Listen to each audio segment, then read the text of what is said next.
to another edition of Floatplan Podcast, brought to you by my good buddy Tim Boyle. I'm Matt Maynard, and with us today we have Carrington Cyr of Carrington's Marine. That was a pretty good intro. For all of you who don't know, Carrington is a master Mercury tech. Frankly, one of the best mechanics I've ever met. And as you know, one of the things to this podcast is we want to introduce people to the best guys in the industry, the best techs, the best service facilities. And when it comes to Mercury engines and everything Merc related, whether it be Mercruiser, your Zeus pods, Mercury outboards, you name it, Carrington is the best and most certified tech that I've ever met. Sometimes I call him and he just rattles off real quick. He says, slow down. I'm like, I got to write this down because I'm with a client. I got to figure out how to get through this problem. He's the guy that you can call and he will know it. And we both have good experiences with Carrington and coming out with creative solutions to things. Mm-hmm. You know, you obviously with all of these boats, you've been working on ours for a long time. Mm-hmm. But even little things like up stranded in Garden Bay with an engine that wasn't working quite like it was supposed to, and that far up, I mean, that would have ruined fishing for the entire season. You know, that whole trip, we would have just been towing that thing. And it was a phone call, troubleshooting online, parts came off, inline fuel filter, video call to figure out how to fix it. I mean, just incredible. I'd forgot about that. We actually took parts off of a showroom engine and put them on a seaplane and sent them up to you. I'd forgot all about that. That's, Yeah. And then we did a video call, remember? Yep. Right? Walking through how to go through and change all these parts on this brand new boat that I'd never pulled the cover off of before. So it's nice, and I think that's a theme that you'll hear as we talk with more and more of the people that, you know, are in our network and that we're introducing out to everybody that follows us and watches on these things. Is we're trying to make sure that people are getting good service and that they're talking to people that really know what they're doing. And I think stories like that are just reasons why somebody like you, Carrington, just really you stand out as a person to work on stuff. So thank you. So why don't you give us a little background on yourself? Obviously we know you, but we would like to introduce you to the people we know. I started, before I even graduated high school, started in the automotive industry, headed down the path of a dealership technician, went to college for General Motors, so that'd be your Chevrolets, Cadillacs, Buicks, Oldsmobiles. Worked in the automotive industry right up until just before the bailout. So you all probably remember the auto bailout from 07, 08-ish. Very well. So all of the auto dealerships were really struggling up to that point. And at that point I made the transition from automotive to marine, which is similar, you know, a lot of the same mechanical aspects, but it's totally different clientele, everything about it's different while also being the same. Nobody needs their boat to drive to work. So it's just a different attitude, what people are willing to invest in their boat versus, you know, their car and things like that. So I've been working in the marine industry since 07. So you entered the marine industry in 07, and then what? So I left automotive, got into marine, and I had a friend who I had worked with in automotive, and he had left automotive and was working for the local Sea Ray Boston Whaler dealer at the time. So when I left automotive, I called him and had a job the same day working on boats. Cool. And the rest is history. So for the past 17, 18, almost 19 years now, working on Mercury Marine exclusively. So no Yamaha, no Honda, no Suzuki, no Volvo, just Mercury Marine for almost 20 years now. And how did the evolution of Carrington Marine come to be? I worked for the Sea Ray Boston Whaler dealer for a long time, and it was time to make a change. And I'd become acquainted with another gentleman who owned a Mercury dealer here in Seattle, and the plan was to buy the business from him as he retired. Those plans didn't quite work out. He changed his mind and went a different direction with that. And I still wanted to do the marine dealer side of things. So ended up starting a whole new business from the ground up and everything that entails, which is way more work than I've ever wanted to put into it. But now I'm I think my official title is President and CEO. You know, it's great. I love it. And your corner office. And that just Every office has a water view. What can I say? and that just means you're fully responsible for everything. Yes, I am currently the president, CEO, and chief cook and bottle washer all combined. That's so, good. Yeah, doing everything from answering the phones to ordering the parts, submitting the warranty claims, processing the warranty claims, depositing the funds into the bank. Everything all involved with that. So it's a bit chaotic at times. But I started 11 months ago is when the attorneys filed the paperwork for incorporating, and then it's been kind of a process getting up and going, getting the dealer licenses, stocking up on inventory, and everything related to that. So, Where's the shop? right now I'm borrowing shop space from friends in the industry. So I've known Brandon and Melissa. They own Yacht Performance Center. Okay. They're on the north end of Lake Union here in Seattle. I've known them for 20 years. So they're assisting me and lending me office space, and I can work out of the shop there. Great. The boat we're sitting on here, it's got twin Mercury engines. Most people are not going to put this on a trailer and tow it through downtown Seattle to get to a service shop. Yeah. So for a large group of people that need service on their engines, they need somebody to come to it. Yeah. And the way things are these days, real estate's very expensive. Industrial service shops are expensive to operate, they're expensive to lease, and you end up spending 80% of your time away from the shop at the boat. So for the time being, we're primarily mobile service, going to the vessels, and we can do just about anything you need remotely. So either at your marina, your home driveway. We work with local service partners in the area. If you need haul out, yard space, blocking. So you can take your boat there, they'll haul it out of the water. Ideally, they'll have something else to do. Maybe you need bottom paint or fiberglass work, and then we'll coordinate and I'll do the Mercury aspect of things. So, yeah, that sounds great. Yeah. I didn't realize you could service one of these things in the water. You can to a certain extent. We can change the oil, we can change the fuel filters, gear oil. We do need to haul the boat out for that. Yep. Perfect world, we would do all of the servicing with the boat hauled out. That makes sense. It's impossible to get all of the oil out through the suction methods of drawing it out through the top. Mm-hmm. So you're always left with some of that dirty oil left inside the engine. It's not ideal. If we haul the boat out, we can get it all out. Yeah. So typically, given that luxury, we'd schedule at the boatyard, we'd get the boat out. It's great to have your bottom paint or hull inspected at least once a year. You can get any of that marine growth pressure washed off the bottom. If you need the paint touched up, that's the time to do it. And then while the boat's out for that, we can do the full service on the engines as well. With that being said, we're going to ask a question that we asked Shane the diver. Sure. What's the craziest thing that you've dropped in the water while servicing a boat as it floats? Does myself count? Well, he admitted it. Oh, we don't usually admit those things in the marine industry. I will say that if you talk to any tech in the marine industry, they will either admit that they have fallen in the water, or they're lying. Okay.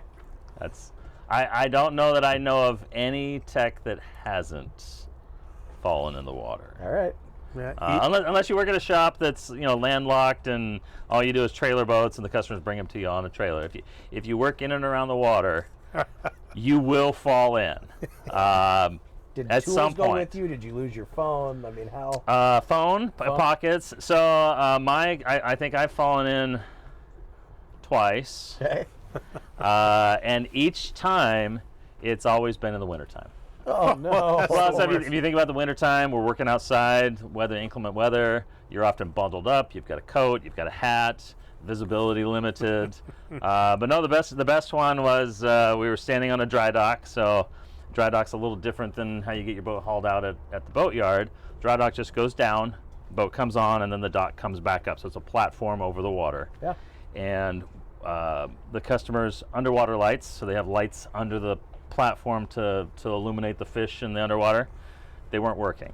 And myself and another technician were standing there, and the glare was just right. We couldn't quite see them, and so the question is, are they working? Are they not working? And I took a step back. And that's the last the guy saw me until I surfed. He's like, wait, where did Carrington go? I literally took a step back to get a better angle of the view, and I just stepped right off the back of the dock. Oh, no. Fully clothed, shoes, raincoat, everything. So that's. It wasn't even an engine issue. Was No, it was underwater lights were not turning on. No, it's so we all have some good falling in the water stories, but I haven't dropped anything other than myself. So yeah, no tools, no laptop. Yeah, that's just I think I am canvas. Shane the diver, I think he retrieved it. Okay. Elliott Bay Marina. Yeah. So Sea Rays have large engine hatches. The whole back of the boat basically lifts up to access the engines for service. Yep. And they usually have a seating assembly on it. You can sit on the seats, and that goes up and down with the engine hatch. Sure. And you have to take down the canvas on the back of the boat to open the hatch. So you take it down nice and neat. You roll everything up nice and tidy. You don't want to get damaged, and you lay it nicely on the seat, so it's out of the way. You're not gonna get your tools on it. You're not gonna get it dirty because you got to put it up when you're done. Get done servicing the boat, and I lower the hatch down, and the canvas that was right there, safe and sound, is gone. Cannot find it anywhere. And this was at Elliott Bay Marina. Yep. And the water in there at the right time of the year is crystal clear, and you could look down and see this long black roll of canvas sitting on the bottom, way down there. The wind had caught it just right, and it had just quietly slid its way off the back of the boat. And,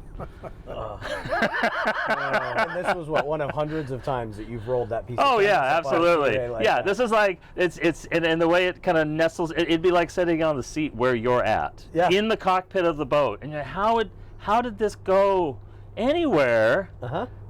Did a bird carry it over? It's a mystery to this day, other than I assume the wind caught it just right, and everything aligned, and we had to call a diver to retrieve the canvas for the boat. I'm going to say, I think we both laughed harder at this one than dentures. Yes. Dentures, huh? I thought dentures caught me off guard a little. I thought, okay, that's a little weird. I got a chuckle out of that, but yeah. The look on your face as you told that story. Oh, Thank you. that was great. The always the deciding factor is, can I buy it cheaper than hiring the diver to get it? Yeah. And I'm a certified diver. Okay. But I don't own the equipment. The equipment's expensive to own. Yeah. You rent the tanks, you rent the gear, you have to pay to maintain it all. Diving is a dangerous activity, so you get it all certified every year, and it's just very expensive to own your own equipment if you don't do it every day. Yeah. So you usually rent it, and a rental for 1 or 2 days is almost $250 to rent the gear you need. Yeah. So it's like, well, I could go down and get it myself. I'm going to spend $250 to rent an air tank and all the stuff. How much was that item? How much is it to hire, Shane to come down, dive down and get it, or can I just buy a new one? Yep. And we know the answer because you said Shane. And boat canvas is surprisingly expensive. Oh, it is. I can tell you, as we sit on this boat, and when I order these things, I'm like, okay, get them. And it's actually a little more cost effective to get it from the factory because they can mass produce it, versus a custom job just is. Well, and that's the thing. You can order canvas from the factory. The boat has, if it comes with canvas, it's a nicely done thing. But if you lose or damage a piece, then you have to get a local craftsperson to come out and pattern the boat and make a custom piece of canvas from scratch to match what's already there, and very easily. You're in the thousands of dollars for a very small piece of canvas. It's got to fit just right because they can't make that same piece. It's part of a whole set. It's a whole different. It's a whole process, and a lot of people don't know. It's not just simple. I'll order this one little piece. The zipper may not be right. The snaps may not be the right. I mean, there's a lot that goes into it other than. that's, I think, that way with about anything on the boat. You think, okay, I'm just going to change the oil, or it's not just changing the oil. It's okay, getting, like you said, getting the boat out, getting all the oil out, there's multiple filters, not just one filter, there's multiple, and there's a process, and depending on the hours, where are you sitting in your service interval? There's different ones, and when things need to be done, and it's just it's not quite as simple as pulling into a Jiffy Lube, them unscrewing the thing in the bottom of your oil pan, draining it out, pumping some oil in, and you're gone, and with a couple of filters. It's the boat business and the industry is a little different. It is a bit more labor intensive on just about everything. It is indeed. But it's a lot more fun. It is. It really is. Like today, look at today. Technically, we're working, right? Yep. So I have my sunglasses on. You've got your sunglasses on. I'm thinking I should have brought sunscreen for this afternoon. And here it is. What are we? March? We're March in Seattle, and it's 65. Yeah. I don't know. It feels like a nice summer afternoon here, and we're working. So for all of the challenges and complexities of the marine industry, it has its fair share of fun and enjoyment to balance that out. Certainly where my heart lives. Certainly where my entire life lives. As does yours. And actually, I will admit, even Tim, I mean, the guy, there isn't a conversation where we don't talk about boating. Yeah. We're best buds, and it can be something. I mean, it's what we do. We live. There's salt in the blood. It happens to all of us. So, what is your favorite Mercury engine at the moment? My favorite Mercury engine? Yeah, just curious. From the Merc guy, which engine do you like the best? Boy, I like them all. Probably the V10 currently. The new V10s. We're talking about that on the way down. I love those new engines. So Mercury's gone through, well, the whole industry has gone through phases. Outboard engines is kind of where the marine industry started a century ago. Outboards were really popular, and then at some point they kind of fell out of favor, and inboards and stern drive engines became much more popular. And we're talking smaller boats, say under 35 feet. And then they all ended up kind of gravitating towards outboard engines. So stern drive, you could almost, working for a Sea Ray dealer, there was a span where no Sea Rays had outboards at all. And then it kind of swung back the other way to where we're getting a 37-footer in with outboards on the back. And that was almost unheard of. A lot has to do with technology changes. A lot has to do with regulation. So two things kind of spur the industry forward. One is consumer demand, obviously, and the other is regulation. If we didn't have regulation from the government as far as emissions control and fuel economy and things like that, we'd all be driving around in 1970s Dodge Chargers with great big engines and, driving our hot rods down the street. But because of industry regulation, everything's moved towards more fuel efficient cars, more emissions friendly, environmentally friendly cars, and we have the vehicles we have today. And the same has happened in the marine industry. So we kind of stick with the technology until we can't. And speaking specifically on the outboards, because we're talking about, Mercury had a variety of different engines, a lot of different models. Each horsepower was kind of a unique engine. There wasn't a lot similar between a 40 horse or a 90 horse. They were kind of completely different engines. Okay. And then you get up into the bigger ones, and you've got a 150 or a 200 or a 300, and each one was pretty unique. They didn't share a lot of parts. Around 2018, Mercury launched the current line of engines. So we have the V8s on this one. We're now in what I would call modular engines. So we have V6, V8, V10, V12, and they share a large assortment of parts between the motors. So if you were to take them out of their fancy covers, so we've got these nice white cowlings that say Mercury on them. If you take all the covers off and park them side by side, the 6-cylinder, the 8-cylinder, the 10-cylinder, they look identical. They just have extra cylinders stacked on top. They take the same spark plugs. They take the same gaskets. They take the computer's the same with different software. The fuel injectors are the same. The oil filters are the same. So all these things kind of streamline production and simplify the amount of inventory that they have to have. So now we're in this area. We've got 3.4 liter V6, 4.6 liter V8, which is what these are. These are actually 6s. Are these 6? These are 6s. Oh, they're 6s. Sorry. See what? And that's how similar they are. Yeah, they look. I could tell. I can't see the whole motor here, but the cowlings are the same. They're just taller. A few more inches on the bottom is what makes it a V8 versus a V6 cowling. Well, it is a Blackfin. You know we like to put horsepower on these things. So. You know, I'm surprised. You should have like some V10s on here. so our V6, V8, V10s, they get larger. They get more cylinders, larger displacement. They're all naturally aspirated, and they all run on 87 octane. So the worst pump gas you can find. They'll burn up to 10% ethanol. You don't need premium fuel to get the horsepower ratings out of the engine. They're all rated for the bottom of the barrel gasoline. What does naturally aspirated mean? Because we've had the Verado engines, the turbo, so can you run through kind of what that is for those of us that...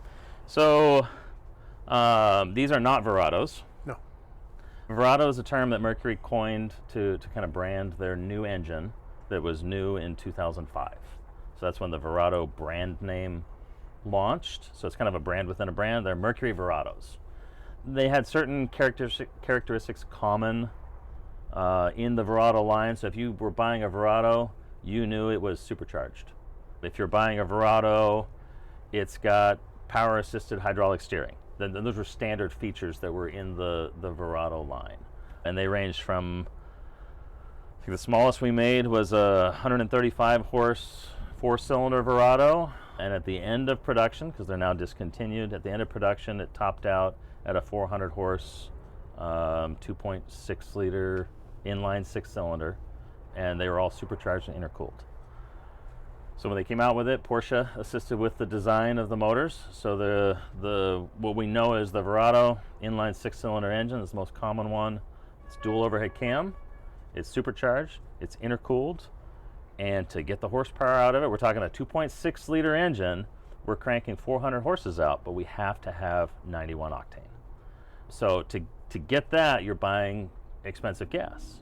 And here in Seattle, we would be motoring all the way through the lake, all the way through the canal out to Lake Washington, and heading all the way up to the north end of Lake Washington to get premium fuel.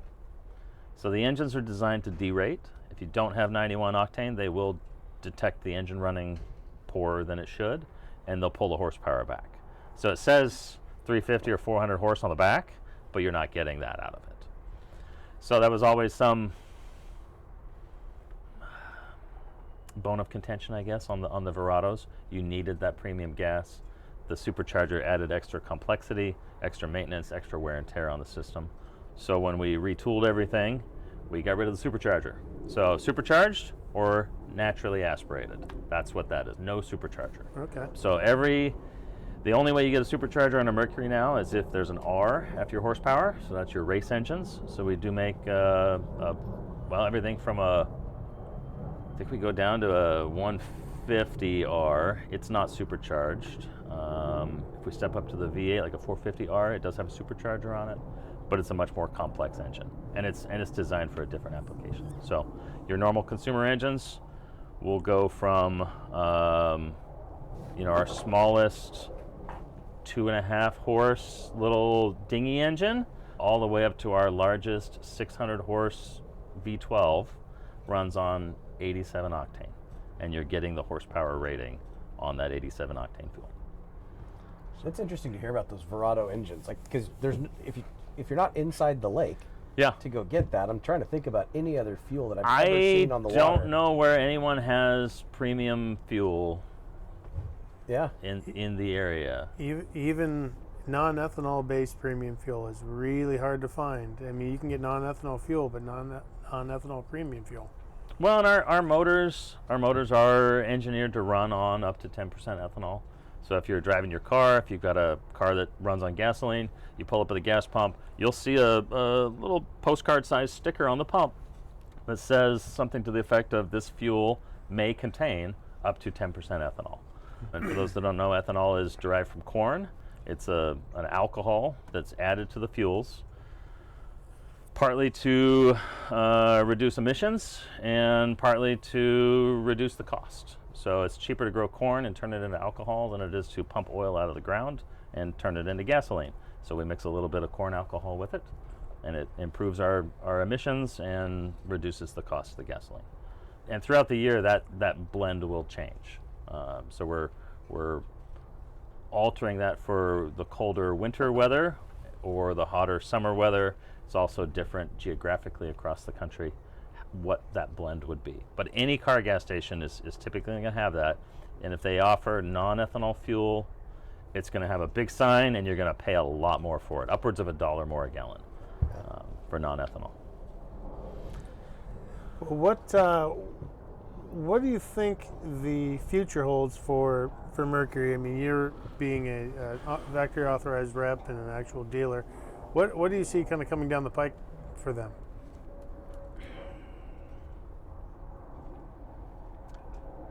It's hard to say. We're doing a lot with what we already have, and they're constantly improving our current product line. So Mercury has one of the best in-house casting and tooling facilities in the industry, to the point where they do casting and tooling for other industries as well. So our engines are completely designed and manufactured entirely in-house in Mercury's own facilities, and that gives them full control over every aspect of that. They want to make a change here or there. So for instance, if we go back 10, 15 years, we had a 4-cylinder Verado. This was the older model. It's long since discontinued, but it topped out at 175 horse. They went back to the drawing board and looked at that, and they changed how the oil was sprayed inside the engine. And that 175 became a 200 horse. Wow. They found 25 extra horses. So we're constantly doing things like that. So our V8s top out at, these are V6s, the V6s top out at 200. The V8s are 300, and then that moves us into the V10s. So they came out with a 350 V10. Shortly after that, we now have a 350 enhanced. So it has a better torque curve, still 350 horses, but the power that you're feeling as you lean into the throttle is a lot more refined. And at the time we came up with a 350, there was a 350 and a 400. Same engine, more horsepower. It's now a 425. So it's just constantly tweaking the design and getting more out of it. The next thing coming down, Mercury's calling it Boost. It's a software program. So I mentioned our modular engine design. So the V8s, you can get a 225, a 250, or a 300 horse. The only thing different about the engine is software programming.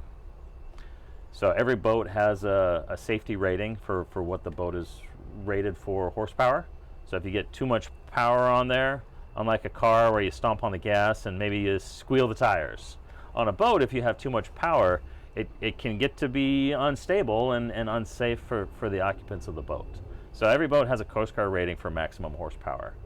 So we offer these different horsepower levels that meet the needs of the boat builder. So the size of the boat, the amount of power we're putting into the water. But everything under that horsepower is fair game. So we're playing with torque curves, we're playing with how that power kind of ramps up as you get into the throttles. And that's all done through software and calibrations. So the new Boost mode is keeping your horsepower the same, but it's kind of bumping up that torque curve a little earlier in the kind of that throttle range. Gives you more response out of the hole, better mid-range, and still topping out at the same 350 horses or whatever the horsepower engine your engine's rated for. Sounds like a lot more fun to pilot. You know, I've seen the prototypes. I have not. It's not out for public consumption yet. It's supposed to be this month or next month, is what they're telling us. And it's going to be a software push. Your dealer can plug in a laptop and download the software and go through the calibration process on that. perfect world, we wouldn't need to reprop, but it's always an issue when you play around with horsepower calibrations. You may need to adjust your props to take full advantage of that. Sure. But it's a pretty simple upgrade once it's released. So normally when you bring your boat in for service, we're going to plug our laptop in. We're going to scan for any fault codes, kind of review the engine data that's stored in there over your last season. It keeps a maintenance log. We reset all that when we do a service. And once the software is released, it'll be a matter of we download it from Mercury. It takes about a half an hour to do the software upgrade, and it can be pushed through into the engines and give you a little different power experience. Yeah, so that's pretty I'm cool. looking forward to it. Uh-huh. I'm looking forward to it. So this is the kind of thing they test at the infamous Lake X. Lake right? X, yes. That is the mysterious Lake X, where all the boats have the badging covered up. You don't know exactly what they're testing, but that's Mercury's experimental test lake. I've read about that lake. Yeah. I've not seen it, and I know Blackfin has tested a few of their boats out there with their new models. So Yep. No, Lake X, they'll commonly, so if they're testing a Blackfin, they'll have a hull for a Blackfin, and they may have multiple varieties of that same boat with different engine setups. So they may run that boat with the motor mounted higher or mounted lower, or different horsepower, or different props. And they're running it with sensors connected to everything. And then they're analyzing all the data to kind of determine what version of that setup works best. I don't think people realize how much testing goes into every single boat. Engine up an inch, down an inch, Yes. 2 inches. Okay, we got it there. Now let's try the props. And one of the things that we haven't really delved into yet are props, because Mercury does their own props. Mercury does their own props, and that goes back to their own in-house casting and tooling facility. So Mercury does all of their props in-house, from the cheapest prop that you can buy for your little kicker engine all the way up to the most expensive stainless lab-finished racing propeller. Has there been much discussion around the Sharrow props yet? I hear a lot, I read a lot about it, and Yes. they were previously predominantly Yamaha, but we're starting to see them be applied to Merc engines now. So what is the general consensus on those? I haven't seen any locally yet. The cost of entry is high. I understand. So for those that don't know, so Mercury Marine makes their own props. They do all of the development, the testing. They have a global market. We sell hundreds of thousands of engines a year, and every one of those has a propeller on it. So Mercury, they'll spend the time and the money, the man hours to develop a propeller. Their market base for that propeller is huge. They're a global brand with engines all over the world. And that one prop will probably fit a variety of different applications. And they're not just designing one prop, they're designing a series of props. So we talked about different props. They come in, we rate them in inches. So if you were to take that curve of the propeller and kind of flatten that propeller out as if it were a piece of paper and stretch it out, the inches is that measurement around the blade of the propeller. If you were to twist it in a spiral and measure how far that twist went in one revolution, that's the pitch of the prop, and we call it out in inches. So these are probably 19 pitch props. Those are 19 inches is what their travel forward in one revolution is. Okay. So Mercury designs a prop, whole wide range of prop pitches in that, and they're this huge behemoth of a company. And they're only making props for Mercury. They make them for other brands. You can buy a Mercury prop that fits a Yamaha. Most people don't, but you can. Sharrow is a much smaller kind of boutique company. They're starting typically with a billet, so a solid block of stainless steel, and they are machining away all of the excess bits of metal that don't look like a propeller. And they are doing all of the design, engineering, testing, finishing on that prop, one prop at a time. So they don't have this huge database, a Lake X, for example, to know exactly how this prop is going to perform. So they take all the data they have, their engineers crunch it all down, and they decide, we're going to make the prop like this. And we think, in theory, based on our calculations and our analysis of this is going to be a great prop. And then we get it to the consumer, we put it on the boat, and we see how it does. So Sharrow offers free exchanges. You box it up, you send it back to them, they send you a different one. And typically what it is, you'll work with Sharrow. They've got a fairly significant lead time. You put down the deposit on your prop. In the case of this one, we've got twins, so you're going to put a deposit on twins in the neighborhood of $5,000. And then when your props are ready, it's another $4,000 to $5,000 for the completed propellers. And they may not be right. So you're going to put them on, you're going to go drive the boat, see how it performs. You're going to actually talk to the engineers, you're going to email back and forth, they're going to get some data from you, and they may have you send the props back and they'll send you a different set. And the customer service yesterday, he has a Sharrow prop. He's one of the most meticulous, data-oriented persons that I know. So he took his boat out with the original one, did all the sea trialing, graphed it all out in spreadsheets, what his fuel economy was, what his RPMs was, his planing speed, his top speed. So all of the data that can change when you change a prop, he mapped it all out. Got a Sharrow prop, and I think he's on his 4th or 5th one. Oh no. And he's happy with it. But when I talked to him after the first one, he wasn't quite sure it was worth the money. He's now very pleased with it, but we are now 2 years out from when he first put the Sharrow on, and now he has a prop that's dialed in. The boat handles amazing. He thinks it's the greatest thing ever. So glad he did it in hindsight, but in the moment, it was this constant, why did I do this? Is a lot of money. Yeah. And then if you damage it, only Sharrow can fix it. So you're going to take it off, you're going to put your old prop on, send the prop off, and Sharrow, they do have a lifetime warranty. They'll repair your prop, get it back to you, and put it on, but you're not going to take it to the local propeller shop and have them straighten it or fix it. It's going to be a proprietary thing. So it can be great. It's interesting technology as far as how it functions, and they look really cool.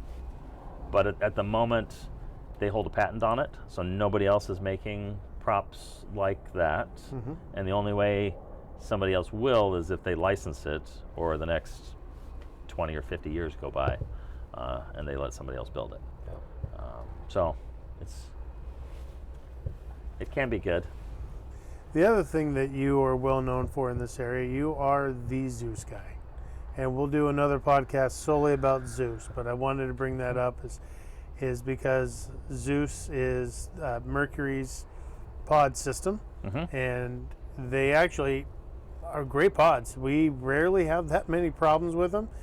Usually the problems that we see are more of lack of understanding what the maintenance schedule is on them, mm-hmm. more than the actual pod itself. Sure. So we'll get into that another time, but I did want to bring that up. Just if you need Zeus pod work, you're looking at the guy, the trained guy in the Pacific Northwest in the state of Washington.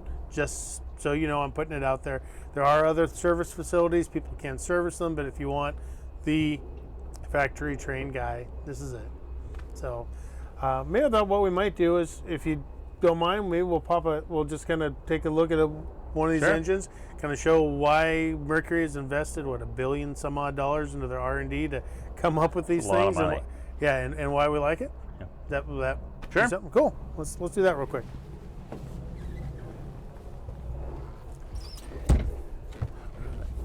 Fold away the seat on the Blackfin.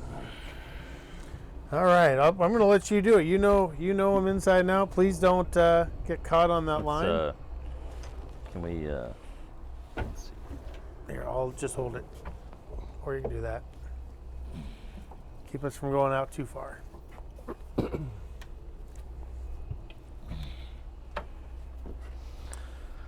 All right, should we turn these straight? Yeah. Let's turn them straight. All right. Well, first thing we give them a fire because they don't like to turn without being turned on. They don't turn without being turned on? Power. Okay. But you can hear how quiet these engines are. The Mercury engines are super quiet. They used to be Yamaha's patent. Well, Merc's got it covered. I don't know that it matters which one. So on the Mercuries, we have a service door on top, and it's a push to release. Inside, we have a little diagram here that tells you the type of oil that it's going to take, and it gives you instructions on how to read your dipstick. So in the past, you would have to remove your whole engine cowling to access your dipstick and check your engine oil. So it's a good idea. You know, if you check the engine oil yesterday, I'm probably not going to check it today. Here in Puget Sound, you know, we may leave the dock and we're going to head out and we're going to go through the locks and we're heading up to Roche Harbor. We're out in the middle of the strait. It's a 3-4 hour boat ride to get there. I would say check the oil before you leave the dock. I would rather find, you know, problems are rare, but I'd rather find that at the dock before we've untied and we've headed out to sea, as it were. And in the past, you take the whole cowling off just to get to the dipstick. And then you're looking at this complicated engine, like, where is that stinking thing? So our current design of engines, everything is serviced from this access door on the top. Your engine oil fill, should you need to add any, is this yellow cap here. And then we have this nice handy dipstick that comes out. And like checking the oil in your car, you're going to wipe it off so it's nice and clean. And you're going to put it back in to get the actual reading on that. For most of your checks, that's really all you're going to do is check the oil. If you're going on a longer trip, maybe you're heading up to Desolation Sound, you're going to be away from, you know, home base for some time, then I'd say either have your technician come out and go through things, or at a minimum take the cowlings off and kind of look over everything yourself. You don't necessarily need to know, you know, you don't need to be an engine expert to look at the engine. You're looking for corrosion, you're looking for water dripping, you're looking for you know, kind of the white crusty crystals that might indicate, you know, salt water somewhere that it shouldn't be, and just kind of looking over the engine.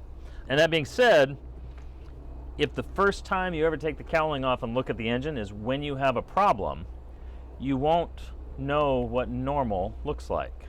So I always encourage customers, get familiar with the engine. I'm not suggesting you need to know how to change your oil. You don't need to know how to change your spark plugs, but you should know what it's supposed to look like. And that, just take the cover off, look at it. Look up, look down, look around all sides, look at it when it's running fine.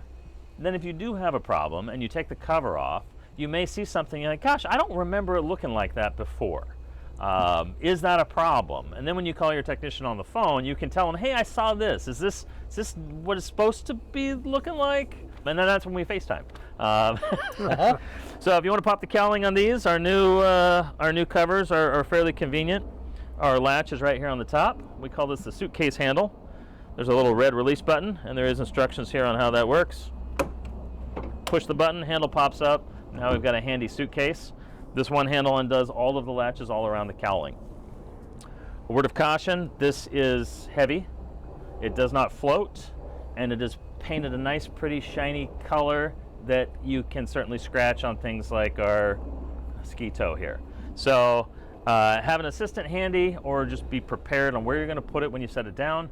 If you want to lay some towels down on the cockpit to protect your teak or your non-skid, anything like that. So this boat has you know, foam on the various areas, makes it nice and comfortable on your feet, but it can be damaged by the cowling. So just be aware of that. And if you have somebody to take it from you so you don't drop it, that's great. So let me get into a position over here. I'm going to grab a hold of the handle, and I'm going to use my other hand to kind of stabilize the cowling here. And we're going to lift it straight up, and it's got to come up until the bottom of the cowling is all the way past the top of that. So prepare yourself for that.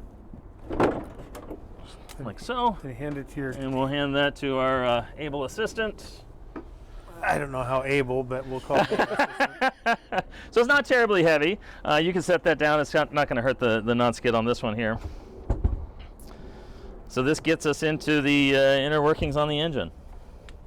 We just need to make sure that this isn't the third time. All of our engines, we try to put the fuses in some place nice and convenient. It is labeled for what each of these are. There should be no reason to address these, but they are located there. And if you have a problem, this is where you would want your technician on the phone, and they may have you check that if you're in someplace out in the middle of nowhere. Yeah. Let's see if I can zoom in on those enough. Yeah, a little bit of that. Let's see here. While we're on this side of the engine, see if I can try to not fall in. This side of the engine, this is where our oil filter is located. And Mercury's tried to make everything simple so that you can change the oil if you want to. Our dipstick, our oil fill is nice and convenient on the top. Oil filter is really easy to get to on the side.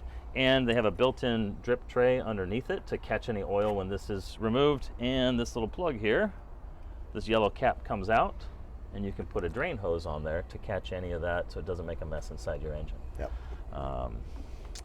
Related to that, I'm going to trim the engine up.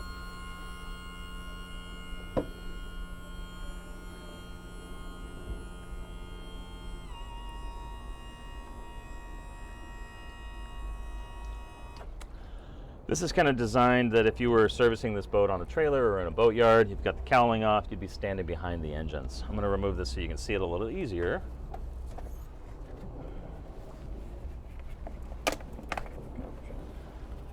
Cover on the back of the engine has all of your maintenance information. Tells you the spark plugs, the type of oil, tells you the interval for doing your services, and most importantly, we have a convenient little QR code. This is found on all of our engines now, from a small 8 horse up to a 600 horse. It'll have a QR code on the engine somewhere, and this will take the owner to a somewhat do-it-yourself web page that'll walk you through things as basic as how to check the oil, how to change the oil and filter if that's something you want to do. They've got different kind of DIY helpful videos on there. Each one's going to be a little different based on the model of engine that it's on, and that QR code is there for that. It's pretty cool.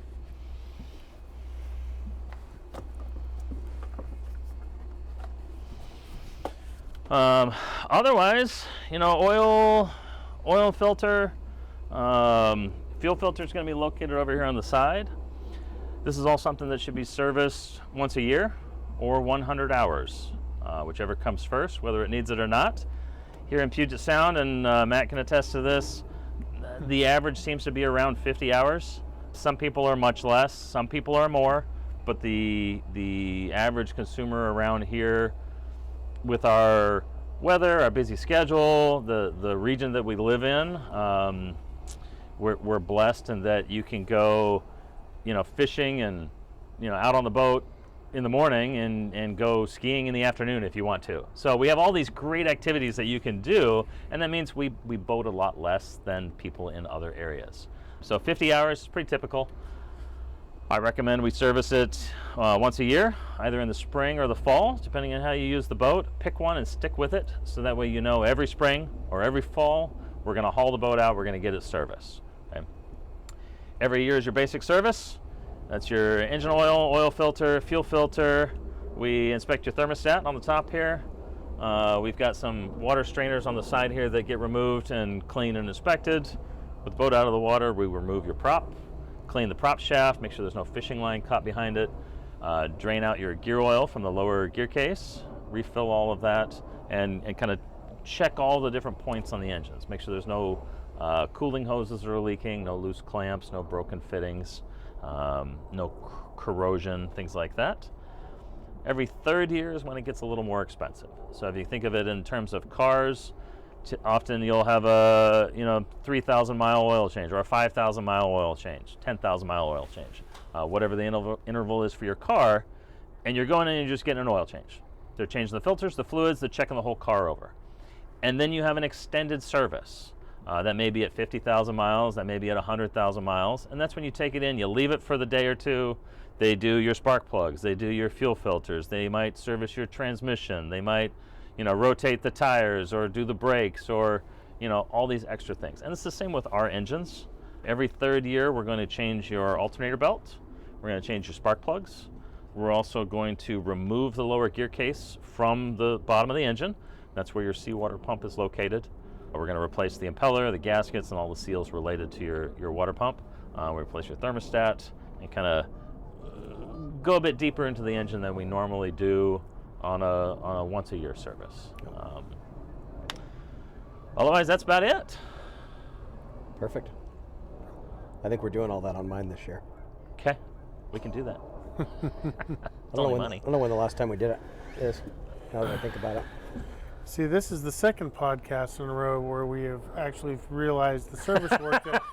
This one's you that you need. The last one was me. So just so people know, it happens to us too. And I will say, depending on where you are, so I imagine a podcast, a YouTube video, however you're watching this, labor rate changes widely across the country. So the cost of servicing in Seattle is going to be drastically different than, San Diego or Miami or the middle of Wisconsin. So it's hard to put a number on what that servicing cost is.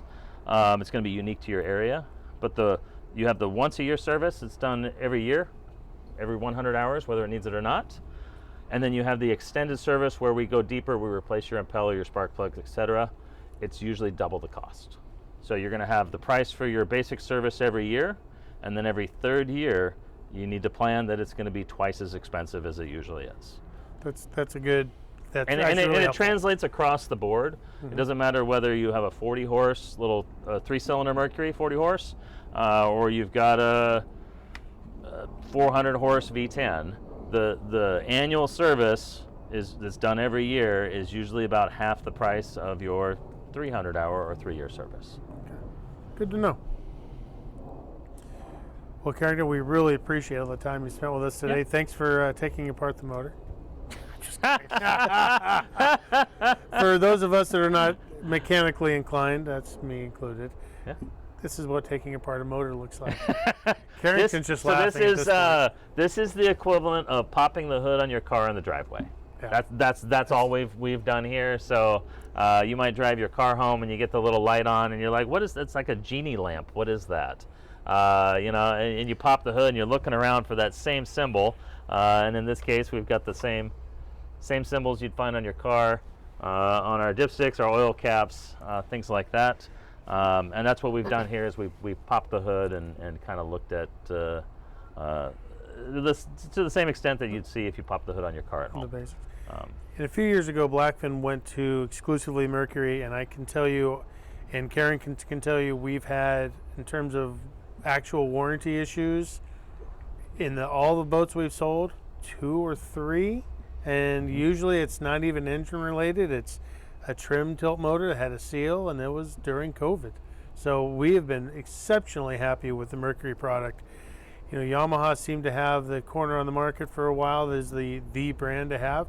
And I'll tell you, we just sold a Blackfin, and the guy said he could not be happier to have a Merc. So definitely credit to it. And when you need service, this is the guy to go see.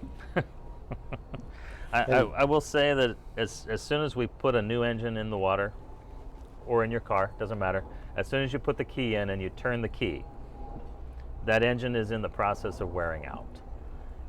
And as a boat owner or a car owner, we hope that it wears out many decades in the future, right? So, but for every mechanical thing, it doesn't matter whether it's a Honda, a Suzuki, a Yamaha, Mercury, they're all in the process of wearing out.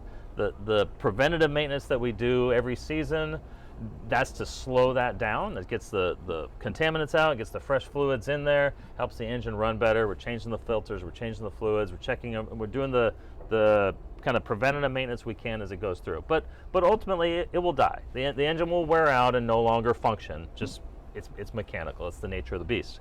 I have had very few warranty claims on these, and I will say any major problem, so expensive problem that I've had on one of these engines has happened very early on. They're very rare, and they are expensive, but when you call Mercury, they drop ship the part to you and you have it within a few days, to the extent of we've got a brand new engine in a box. Just depends on what the failure is. Mercury stands behind it. They are very good to work with as far as the warranty. We've got great warranty coverage. Every engine from Mercury is going to come with a 3-year, 36-month, all-inclusive. So it covers the engine, it covers our controls of the dash, it covers our gauges, it covers the wiring that connects the engine to all of that, and it's all-inclusive as far as Mercury is concerned. And they've been very good to work with. And on the whole, boy, we have thousands and thousands of these engines in the Puget Sound for this style of engine that we have out now, and I can count on one hand the major problems I've seen in the past 6 years, which is phenomenal. You can't say that about your Chevrolet or your Ford or your BMW or your Audi. These have been, there are customers I'm sure listening to this that will be like, oh, my engine broke, but it does happen, but they are few and far between. And when it does happen, it is an inconvenience. You're out of boating until we can get it repaired for you. But I would say 9 times out of 10, it's at no cost to you, and it's all taken care of, and Mercury stands behind it. So they've been great. So how do people get in touch with you? They've got a Mercury engine. Yep. The simplest, easiest would be to go to carringtonmarine.com. Okay. Phone number's on there. There's also a contact form. That's probably the best way. So you can put in your name, your email address, and what you're looking for. So currently I am a one-man show, which means if you call and I answer the phone, I am likely working on somebody else's engine. I'll do my best to stop and take notes and answer your questions, but I'm human. I forget a lot of things every day. So send me an email, and the best way to get in touch is going to be at carringtonmarine.com. Okay, perfect. We sure do appreciate the time, Carrington. Yeah, you're welcome. And look forward to working with you even more. You're only saying that because you got Mercury's. Well, where else am I going to go?